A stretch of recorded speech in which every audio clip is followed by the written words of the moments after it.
we're going to talk about the treadmill today, which is one of the things on the level 1 fitness tailoring program. Not everyone has a treadmill. I completely get that. And they are completely fine with you substituting sustained trotting, which would mean either walking or running at a pretty brisk pace to keep your dog at a trot. If you're tailoring by video, I would like to see that for about a minute or so, which is a fairly long time. It means you're going to get a little bit of exercise too. Ideally, if you're using a treadmill, you would be using a canine treadmill, which is not what I'm using here. For a large dog, you really need a treadmill meant for dogs, or what will happen is the ramp won't be long enough and you'll end up shortening your dog's stride, which is actually doing more harm than good. If you have a small to medium-sized dog like Gromit, you can get away with a human treadmill, provided that it's one like this that has the longer, I guess you call it ramp on it.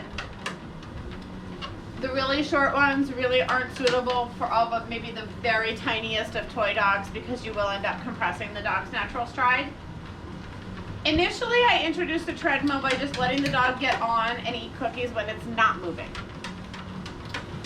When you start adding movement, it's helpful if you're using a human treadmill if you have a second person. One person to be sitting in front like I'm doing, managing the dog, and another person to manage the controls. One of the problems with a human treadmill is the controls are way up here, so I can't really see them or do anything other than I could pull the emergency stop cord if I needed to from this angle. But I like to sit in front so that the dog is looking forward at me, which keeps them walking at a fairly natural angle. I feed treats pretty continually, even for my dogs that are pretty experienced with the treadmill. I do have it at an incline today. You definitely don't need to for fitness. And I start with very, very low speed and just 5 to 10 seconds the first couple times. Just get on, eat some cookies, get off. I prefer to work the treadmill off leash. In the very early stages, you might keep the leash on, but the rule is always that the dog has the choice to bail. You don't ever want to force a dog to do a treadmill, because if they're scared and they do something wrong or step down wrong, that's when injuries happen. So never force on the treadmill, and my feeling is never ever tie a dog to a treadmill, because again, that's when really bad accidents can occur.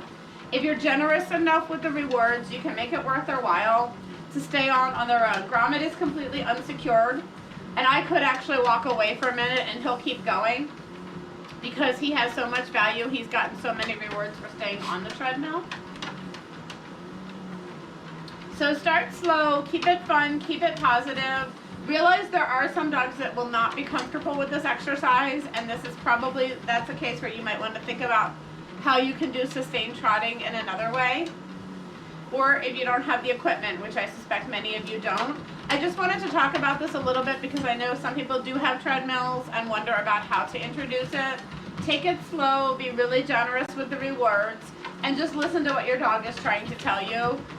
I have been able to get all of my dogs comfortable with the treadmill, but there's no rush and there's no pressure.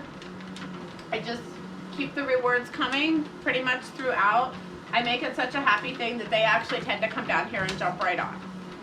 GoPro, stop recording.